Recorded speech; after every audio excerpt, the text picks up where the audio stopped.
Hermanos, Padre, te alabamos en el nombre de Jesús. Te damos gracias, mi Dios, por esta mañana que podemos estar aquí, Señor, en tu casa. Te pedimos que seas tú, mi Dios, el que nos hable, que sea tu Espíritu Santo el que lleve esta palabra y la aplique a nuestra vida, Señor.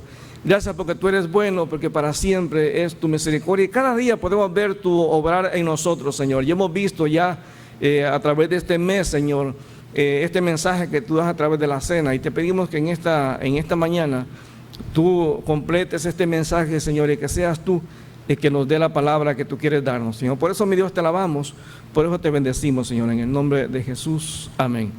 Entonces hemos dicho ya en este 1 Corintios 11 que hay por lo menos 4 mensajes que Dios da, 4 enseñanzas que Dios da en la cena del Señor. Cada vez que celebramos la cena, hay por lo menos 4 cosas que Dios quiere que recordemos. En primer lugar, que recordemos el sacrificio de Jesús. Y decíamos que a veces ya se nos ha hablado tanto del sacrificio, como que ya se vuelve algo tan común, como que ya no es tan valioso, tan impactante para nosotros. También nos recuerda el pacto que ustedes tenemos con Dios. Es como que cada vez que le celebramos la cena es como que fuera el aniversario de bodas entre usted y nosotros, digamos, y Dios. Es como que Dios nos recuerda que le pertenecemos a Él, que somos la esposa de Cristo, que tenemos que deberle fidelidad a Él. Y decíamos en tercer lugar que también el Señor nos recuerda a través de la cena, que tenemos que recordar que mientras Cristo vuelve, tenemos que estar haciendo lo que Él nos mandó. Hermano, el Señor no nos mandó a cantarle alabanzas. El Señor no nos dejó aquí en la tierra para que construyamos templos. El Señor nos dejó en esta tierra para que predicásemos el Evangelio. Esa es la responsabilidad de nosotros. Y yo les decía que he escuchado personas que me han dicho que a ellos no les gusta eso de evangelizar, pero hermano, todos somos llamados. Una iglesia que no evangeliza es una iglesia que está apagándose, una iglesia que se va acabando. Mire, yo conocí y supe de una iglesia en Toronto. Ellos tuvieron que darle a la iglesia hispana, habían 2 congregaciones, una inglesa y una hispana, y la iglesia inglesa tuvo que venderle el templo en el centro creo que fue de Toronto, a la iglesia latina en $1. ¿Sabe por qué? Porque la iglesia inglesa se enfocó tanto en guardar sus tradiciones y lo que ellos hacían como iglesia, como denominación, que se fueron acabando y al final terminaron 5 viejitos en la iglesia. Y cuando vieron que ya los 5 iban de camino al asilo, pues le vendieron a la iglesia hispana como un simbolismo en $1. Entonces, ¿por qué? Porque la iglesia no evangelizó, hermano. Una iglesia que no evangeliza es una iglesia que la gente va creciendo en edad y de pronto llega a la edad adulta, le empieza a dar demencia, Alzheimer, ese tipo de cosas, y ya la iglesia se acaba. Una iglesia sin jóvenes es una iglesia que está destinada a desaparecer. Entonces necesitamos evangelizar mientras el Señor viene. Y en cuarto lugar, veíamos el domingo pasado que la cena nos recuerda la esperanza de regreso de Cristo. Decíamos que mientras el Señor, que aunque hay diferentes posiciones de cómo va a ser la venida, algunos ven el rapto y la segunda venida de Cristo como un solo evento, otros ven como 2 eventos separados, otros ven que ya pasó el rapto. Algunas iglesias piensan eso. Hay gente que piensa que es lo mismo, que Jesús viene a las nubes, la iglesia sube de ahí nomás se da la segunda venida. Hay diferentes opiniones y las opiniones podemos tenerlas, hermano, pero lo que no podemos negar es que la venida de Cristo es una realidad. O sea, el Señor promete que un día va a venir por nosotros. Y decía la Biblia que una de las cosas que nos tenemos que tener cuidado en cuanto a la venida de Cristo es que hay que tener cuidado con la gente que nos quiere engañar. Mucha gente pone fechas, hermano. Mucha gente, hay iglesias, hay denominaciones que se han basado específicamente en el hecho de la segunda venida de Cristo. De hecho, por ejemplo, hay una religión, los adventistas. Adventista quiere decir advenimiento o segunda venida. Entonces, para ellos es el centro de todo. Y hay religiones o denominaciones que han creado fechas. Hay una religión, no sé si fueron los testigos de Jehová, que crearon un tiempo, una fecha que Jesús iba a venir, y que cuando llegó la fecha y no pasó nada, ellos dijeron que pues Jesús había venido en espíritu y que se había reunido con Abraham, con Moisés y con, no sé si el otro era Elías, en California, en una mansión que ellos tenían preparados ahí. Entonces solamente los que eran espirituales los pudieron ver, los demás no. Entonces, la gente ha creado cosas así, pero la Biblia nos enseñaba que no tenemos que confiarnos de la gente que nos da fechas. Nadie sabe, hermano, cuándo Cristo va a venir, solamente el Padre. También dice la palabra que entendamos que realmente solamente Dios tiene la autoridad para establecer la fecha cuando Cristo va a venir. Y también tenemos que, no tenemos que afanarnos, hermano. Hay gente que está tan afanada por querer saber cuándo Cristo va a venir que se nos olvida la importancia de obedecer lo que el Señor ya nos dio como conocimiento. Ahora, una de las cosas que queremos tratar en esta mañana, que cuando celebramos la cena del Señor, una de las cosas que tenemos que recordar es que la cena nos da esperanza. La cena nos recuerda, hermano, que un día Cristo viene por nosotros, que un día el Señor va a volver por cada uno de aquellos que hemos tenido un encuentro personal con Jesús. Hermano, Jesús no va a venir ni por bautistas, ni por pentecostales, ni por presbiterianos, ni por metodistas, ni por ninguna denominación. Cristo viene por toda aquella persona que ha tenido un encuentro personal con Él. No importa la denominación, hermano. A veces estamos tan enfocados en que tal denominación se va a ir al cielo y hacemos a un lado las otras, que perdemos de vista que lo único que nos une es la sangre de Jesús que ha sido derramada por nosotros. Entonces, cuando celebramos la cena, esto nos recuerda que tenemos que tener esperanza. En Santiago capítulo 5, Santiago 5, vea lo que dice, por favor. Santiago 5, en versículo 8.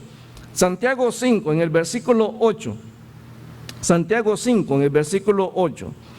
Estoy leyendo la Nueva Traducción Viviente, Santiago 5, versículo 8. Santiago 5, 8. Dice la palabra del Señor: ustedes también, dice el apóstol Santiago, deben ser pacientes. Anímense porque la venida del Señor está cerca. ¿Cuándo va a ser la venida? No sabemos. Pero como alguien decía, cada día que pasa es un día menos para que Cristo vuelva. Entonces, dice también que mientras esperamos la venida de Cristo, esa venida nos da esperanza. Mira, hermano, en medio de todo lo que ha pasado en esta época, en medio del dolor, en medio de la muerte, en medio de ese sentimiento tan fuerte de separación, cuando una persona parte, en esta época la gente ha sufrido doblemente cuando un ser querido ha partido, porque por lo menos a veces antes tenían la oportunidad de ir a una funeraria, pasar el proceso de luto, pero ahora no, hermano. Ahora hay gente que no se pudo despedir de sus padres. Ahora hay gente que sus hijos murieron adentro en un hospital y lo único que les entregaron fue a veces ya cremado a la persona. O sea, no hubo una oportunidad de despedirse, no hubo la oportunidad de ver a la persona por última vez. A lo mejor tú lo viste cuando entró al hospital, pero no lo viste realmente cómo fue el proceso, cómo murió. De hecho, no está ni siquiera seguro 100% que las cenizas que le están dando son las cenizas de la persona que era tu familiar. No se sabe, hermano. Yo no sé si usted vio las noticias, pero era desgarrante, era doloroso ver en países como Ecuador, donde los hospitales mandaban las ambulancias y dejaban los cadáveres en la calle. Los metían en unas cajas de cartón y como no había nadie, a medianoche pasaban y dejaban la caja de cartón con el cuerpo adentro a frente de la casa y se iban.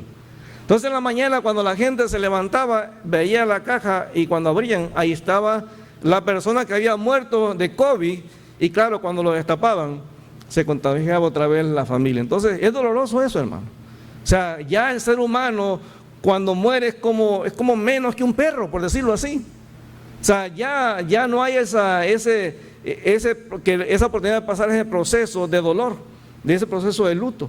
Entonces, para nosotros que somos cristianos tenemos esa esperanza de que cualquier razón por la cual nuestra familia haya muerto, un día lo veremos, un día nos encontraremos otra vez con esa persona. Dice allí en 1 Tesalonicenses capítulo 4, versículo 15, 1 Tesalonicenses capítulo 4, versículo 15, dice que nosotros como cristianos tenemos la esperanza de que un día vamos a verlos. Un día vamos a ver a aquellas personas que murieron en Cristo. Un día nos vamos a encontrar con ellos. Yo tengo la esperanza un día conocer a mi bebé, conocer a Natán. Un día lo voy a poder ver. Nosotros lo vimos cuando nació.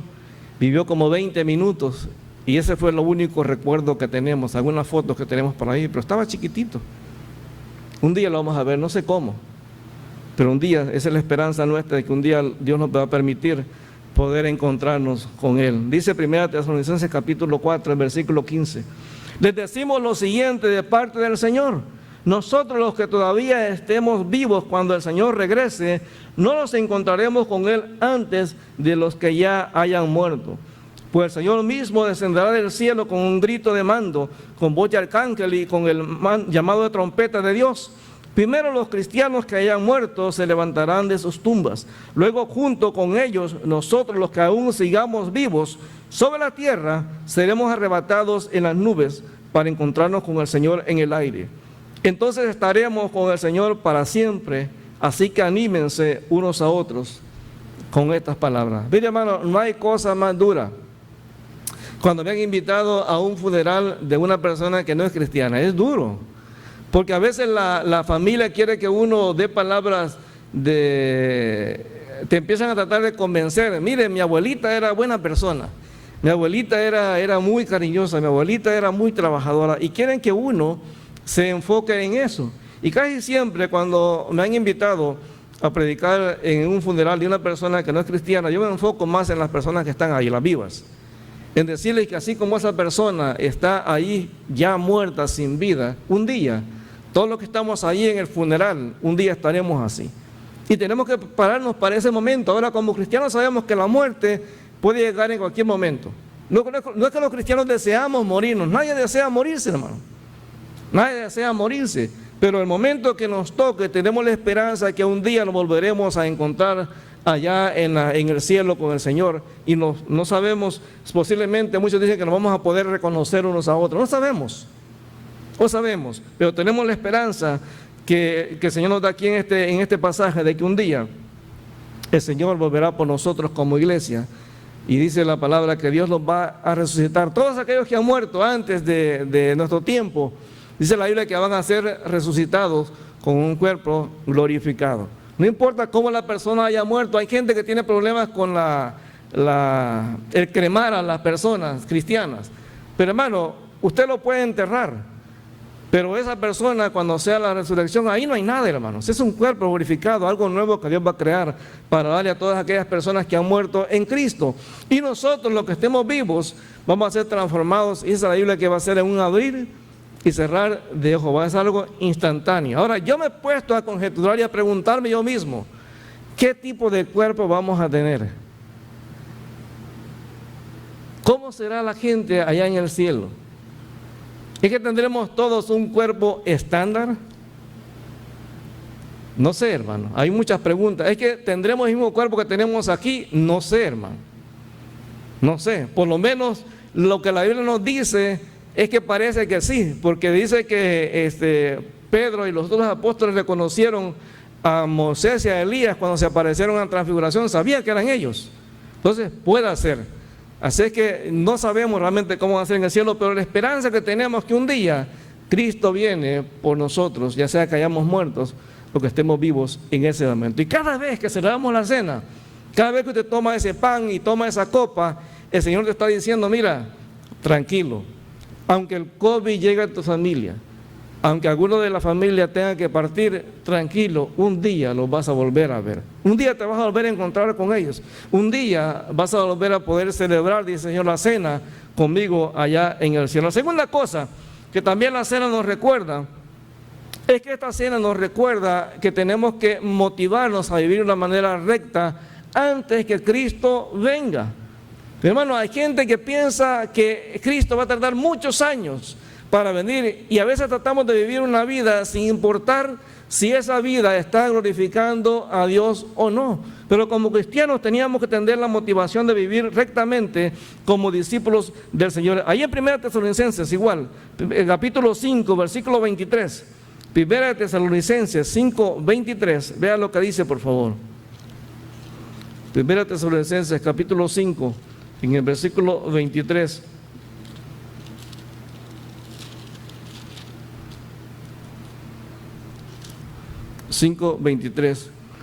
Dice, y el mismo Dios de paz les santifique por completo, y todo vuestro ser, espíritu, alma y cuerpo sea guardado irreprensible para la venida de nuestro Señor Jesucristo. O sea, todo, hermano, Dios está interesado en que nuestro espíritu esté bien, nuestra alma esté bien y que nuestro cuerpo esté bien. O sea, todo. Dice que tenemos que estar preparados para ese momento en el cual Cristo venga. Primera de Pedro, capítulo 1, versículos 13. Primera de Pedro 1:13, el Señor nos dice que mientras estamos viviendo en este cuerpo, tendremos que vivir de una manera diferente a la que el mundo vive. Primera de Pedro 1:13. Primera de Pedro 1:13.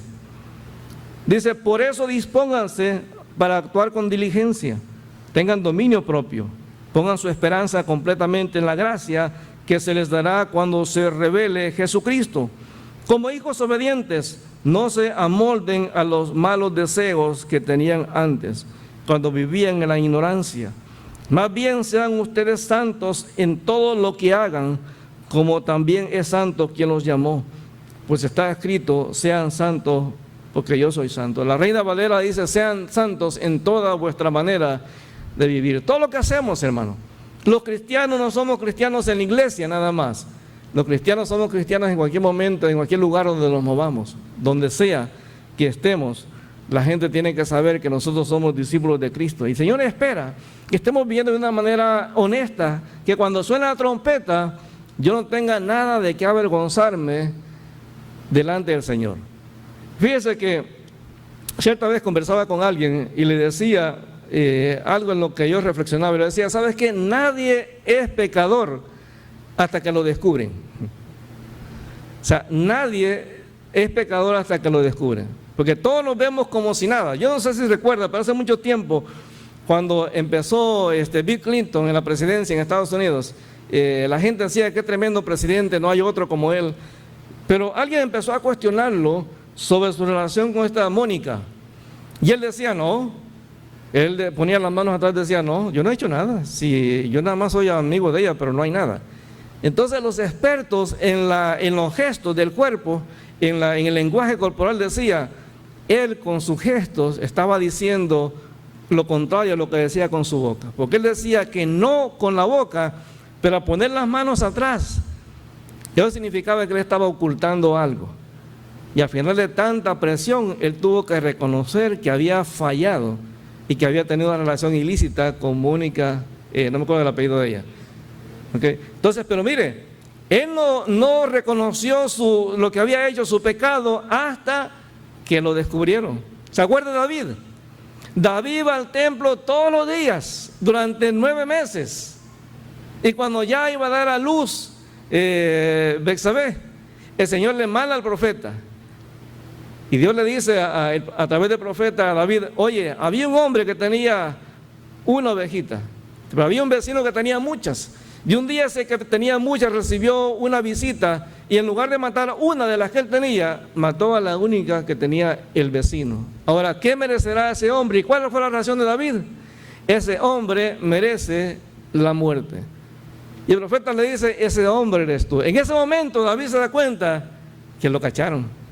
Pero 9 meses David iba al templo. 9 meses, a lo mejor escribió hasta salmos en esa época. No sabemos. O sea, nadie es pecador o culpable hasta que lo descubre.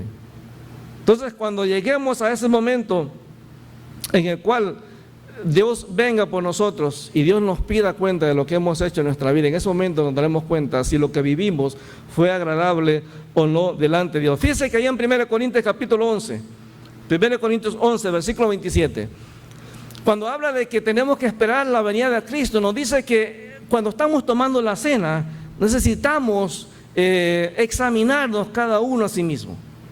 Y el examen que tenemos que hacer personal tiene que ser con el propósito de confesar nuestro pecado. Ahí en 1 Corintios 11, versículo 27. 1 Corintios 11, 27. Dice, por lo tanto, cualquiera que coma este pan o beba esta copa del Señor en forma indigna, es culpable de pecar contra el cuerpo y la sangre del Señor.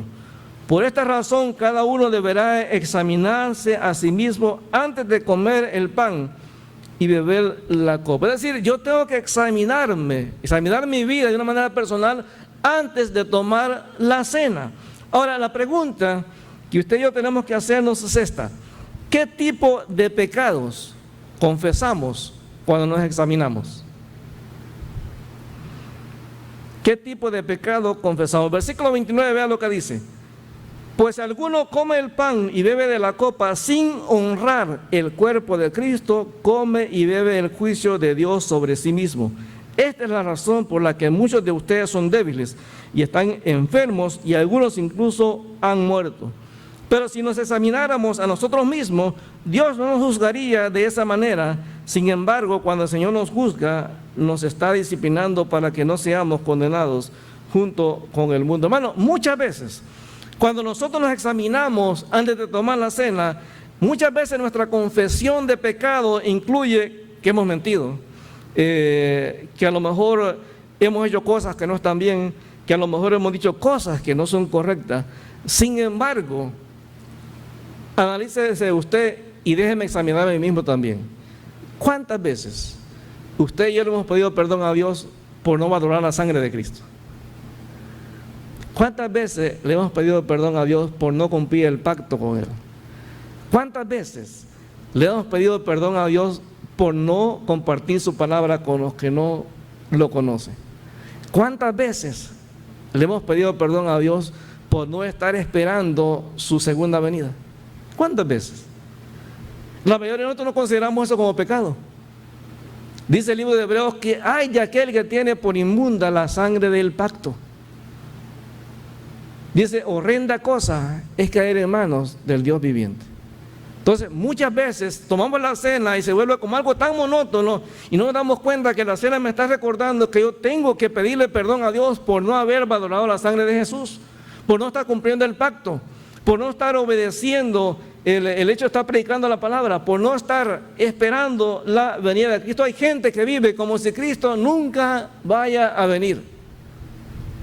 Me acuerdo hace muchos años cuando yo estaba en la sociedad de jóvenes, que había una muchacha que siempre hacía bromas. Ella, cuando hablábamos de ese tema, la segunda venida, ella oraba y decía, Señor, ven, pero todavía no, Señor. Déjame que primero me case. Déjame que primero pues disfrute, Señor, el matrimonio. Los hijos pues no importa, pero déjame por lo menos llegar a 1 año de matrimonio. Nosotros le decíamos, pero oye, si Cristo decide venir ahora, ¿por qué tienes problemas con eso? Dice, no, porque oye, la vida es tan buena acá. ¿Y cómo yo me voy a ir al cielo sin haber disfrutado la intimidad con mi pareja? Para ella es la más importante que el hecho de que Cristo viniese. Entonces, muchas veces nuestro pecado, el pecado que no confesamos, son las cosas que la cena nos recuerda. El hecho de que la sangre de Cristo, el hecho del pacto que tenemos con Él, el hecho de la predicación de la palabra. Ayer fuimos a Pleasantville. Pleasantville es un pueblito que está allá por adelante de Drummondville. Está como a 2 horas más o menos, marca el GPS. 2 horas 7. Es pesado, hermano, muy pesado. Una gente cansado después de ir 2 horas para allá y 2 horas de regreso, es pesado. Y salir de acá de Montreal fue horrible porque había un tráfico, pero fuertísimo, allá en la 25. Pero ¿sabe qué? Vale la pena. Porque si uno no hace ese esfuerzo de ir para allá, esa gente que está allá no escucha el Evangelio. Hay una comunidad latina muy fuerte, mucha gente allá, pero no hay iglesia cristiana. Solamente hay una iglesia católica y una iglesia y los testigos de Jehová, nada más. Entonces cuesta, pero es nuestra responsabilidad. Yo me recuerdo la primera vez cuando yo empecé en esta cuestión de la predicación. Nosotros hacíamos con Félix, teníamos un grupo de música, se llamaba el grupo Shalom. En el grupo nosotros tocábamos música de Perú, música andina. Ninguno era de Sudamérica. Pero nosotros empezamos a tocar en ese grupo, ese tipo de música. Nos íbamos a la calle San Catherine y nos poníamos allá a cantar al frente de la gente. Hay gente que se ponía a bailar ahí. Y después nosotros, la música que cantábamos era la música cristiana, de ese estilo, música andina. Pero empezamos a ir a esta misión que se llama Bonacoy. Empezamos a ir ahí los miércoles por la tarde a cantar. Y siempre la gente tenía que escucharnos porque el que no escuchaba la música no le daban la cena. Entonces la gente no tenía el chance ni la opción tenían que estar ahí a las 7, porque de 7 a 8 era la música y después les daban la cena. El que no estaba en esa hora no podía entrar. Y empezamos a ir ahí a cantar y era bien bonito. Nosotros nos sentíamos contentos, cantábamos en español. La gente no nos entendía porque la mayoría eran quebecuá. Pero un día el director del centro ahí, Buenacoy, nos dijo: oye, pero ¿por qué no predican? ¿Por qué solamente cantan? ¿Por qué no se lanzan a predicar? Tienen que predicar en inglés y en francés. Y me acuerdo que ese miércoles, que fue la primera vez que fuimos, ya con la idea de predicar, que estábamos tan nerviosos. Yo había escrito, a mí me tocó escribir el sermón de como 5 minutos en español. Entonces se supone que yo lo iba a decir dizque en inglés, inglés bien macheteado, y el otro muchacho lo iba a traducir al francés. Entonces, cuando empezamos, claro, me acuerdo que hacia el frente había unos tipos rapados con tatuajes y así mal encarados.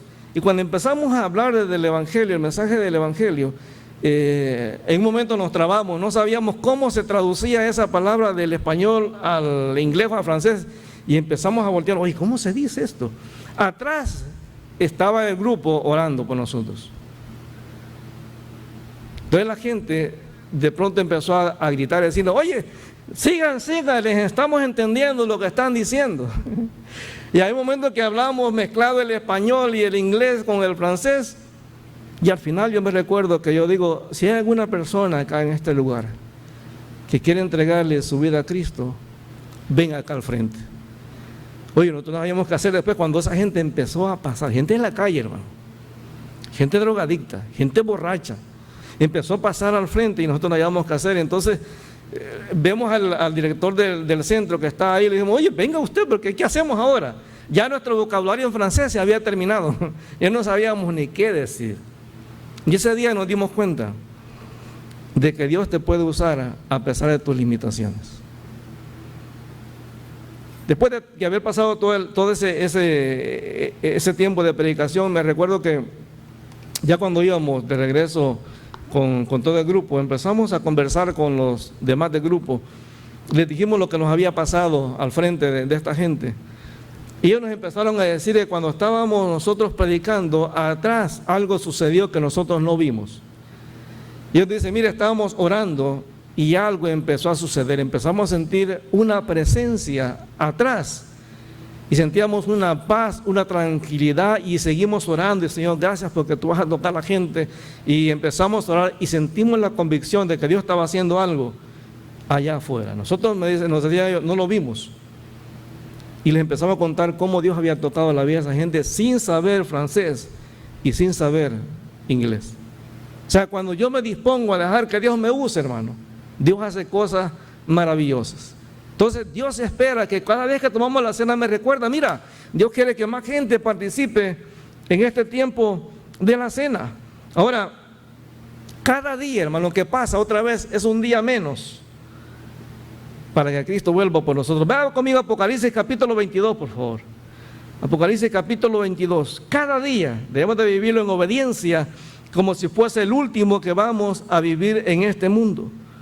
Como si fuese hoy el día en que Cristo vendrá por nosotros. Puede ser hoy, hermano. A mí me fascina un video que está allí por YouTube. Está en inglés el video. Es en una iglesia. Hay mucho joven, se ve ahí en el video. Y el pastor está predicando precisamente la venida de Cristo. Y en un momento él dice: Cristo puede venir en un año. Cristo puede venir en un mes. Cristo puede venir en una semana. Y cuando va a decir Cristo puede venir en un momento, ¡pap!, se da el rapto. Y en ese momento se ve el pastor y mucha de la gente que está ahí. Y uno ve la cara de terror que ponen los que se quedaron. ¿Qué haría usted si en este momento sonara trompeta y usted no se fuera? ¿Qué haría usted si de pronto usted voltea para atrás y ve que se fueron parte de su familia y usted se quedó? Ya no hay chance. A partir de ahí empieza el tiempo de la tribulación. Viene un tiempo de paz de 3 años y medio y luego viene el tiempo de la tribulación. Se acabó el tiempo, hermano. En ese momento, creer en Cristo va a significar pagar un precio, estar dispuesto incluso a morir por Cristo. Dice aquí en Apocalipsis capítulo 22, versículo 6: Dice, entonces el ángel me dijo, todo lo que has oído y visto es verdadero y digno de confianza. El Señor Dios, que inspira a sus profetas, ha enviado a su ángel para decir a sus siervos lo que pronto sucederá. Miren, yo vengo pronto. Benditos son los que obedecen las palabras de la profecía que están escritas en este libro. Versículo 17, Apocalipsis 22, 17. El Espíritu y la esposa, o sea, la iglesia, dicen, ven. Que todos los que oyen esto digan, ven. Todos los que tengan sed, vengan. Todo aquel que quiera, beba gratuitamente del agua de la vida. Tenemos que anhelar, hermano, que Cristo venga. Tenemos como iglesia que orar que Cristo vuelva. Tenemos como iglesia que hacer las cosas que Él nos manda hacer mientras ese momento llega. Tenemos que vivir la vida como si hoy puede ser el último día. Yo les aseguro que si a nosotros nos hubieran dicho en diciembre, cuando estábamos celebrando el 24, el 31, nos hubieran dicho que en este tiempo estaríamos con tapabocas, nos hubiéramos reído. Yo dije, ¿cómo va a pasar eso? Porque en nuestra época nunca se había visto esto. Así como esto nos agarró de sorpresa, así nos va a agarrar la venida de Cristo. Muchas iglesias están enfocados, muchos cristianos están enfocados en cuánto dinero va a hacer, en cuánto tiene que prosperar. Uno escucha a pastores que todo lo que hablan es la prosperidad, la bendición, todo lo que Dios tiene para ti. Pero usted escucha muy poco que se dice en las iglesias, prepárate porque Cristo viene pronto, en el momento menos esperado, hermano. Dice la Biblia, cuando digan paz y seguridad, vendrá. Entonces no sabemos cuándo va a ser, hermano. Pero mientras ese día llega, yo tengo que recordar en cada momento de la cena, que esa cena me recuerda que Cristo viene pronto por nosotros. Si Cristo viniese en este momento, ¿cómo nos encontraría en nuestra vida? Es que yo le podría decir al Señor de frente, Señor, qué bueno que llegaste, te estaba esperando. O tendría que darle la espalda y decir, Señor, me da vergüenza verte, porque todo lo que tú me dijiste que hiciera, no lo hice. El tiempo se está acabando, hermanos. Y Dios estableció la cena para recordarnos que mientras Él viene, yo tengo que estar ocupado en sus cosas. Padre, te alabamos en el nombre de Jesús. Mi Dios, te damos gracias porque tú eres bueno, Señor, porque nos das la oportunidad en esta mañana nuevamente de celebrar la cena, Señor. Nuevamente, Señor, de poder participar en este evento tan especial, Señor. En este evento tan especial, Señor, en el evento en el cual, Señor, yo puedo recordar, Señor, ese sacrificio tan maravilloso que tú hiciste en la cruz del Calvario. Ese pacto, Señor, que tú decidiste hacer con nosotros, un pacto que no merecíamos. Es un pacto de gracia, Señor, pero un pacto que también nos exige obediencia, compromiso contigo, lealtad, Señor. Padre, esa cena nos recuerda que mientras tú vuelves, nosotros tenemos que estar viviendo en obediencia y viviendo, predicando tu palabra a los que no te conocen. Señor, no es responsabilidad de los misioneros que están allá afuera, es responsabilidad de cada uno de nosotros, Señor, predicar tu palabra. Y Padre, esta cena nos recuerda que pronto tú vuelves por tu iglesia y que tú vienes a buscar una iglesia sin mancha y sin arruga. Señor, ayúdanos a hacer las cosas bien para glorificar tu nombre. Y mi Dios, te damos gracias porque tú eres bueno, Señor, porque para siempre es tu misericordia. En esta mañana, Señor, queremos celebrar esta cena, Señor. Te pedimos que tu Espíritu Santo examine nuestro corazón, nuestra mente, todo nuestro ser. Y que aquellas cosas en las cuales tenemos que confesar, Señor, y pedir perdón en esta mañana, que podamos hacerlo, Señor. Tu palabra dice que el Espíritu Santo es el único que puede convencernos de nuestro pecado, de la justicia, de juicio, Señor. Y que nos puede hacer entender aquellas cosas, Señor, que están mal en nuestra vida y que tenemos que confesarlas a ti, dejarlas, Señor, y vivir de una manera adecuada, de acuerdo como tú lo demandas, Señor. Y Padre, que en esta mañana te pedimos, Señor, que seas tú el que obre, Señor, el que esté, Señor, obrando en cada uno de nosotros. Que seas tú, mi Dios, el que haga las cosas, Señor. Que seas tú el que despierte en cada cristiano, Señor.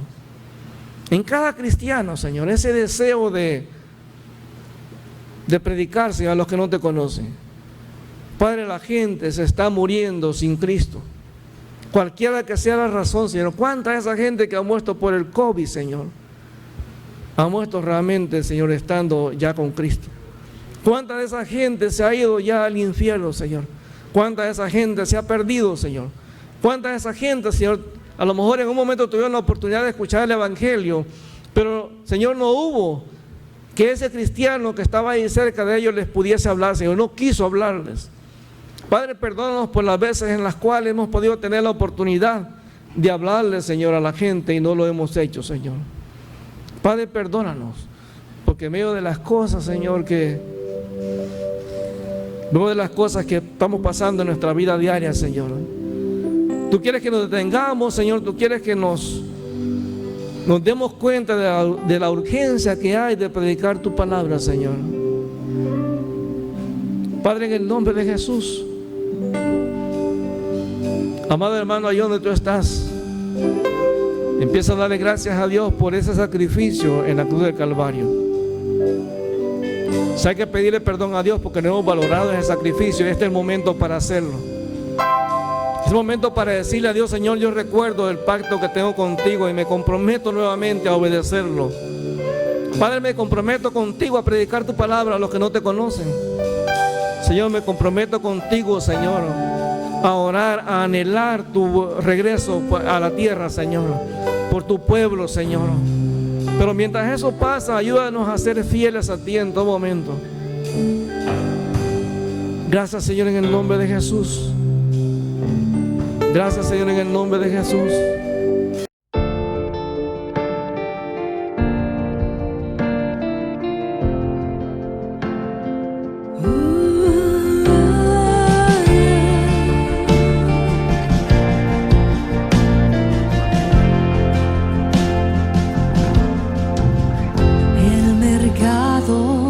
Está vacío y las calles solas están, los trabajos están quietos, terminó el cosechar, los aviones van sin rumbo y no hay nadie en el control, todo queda suspendido a la entrada del gran rey.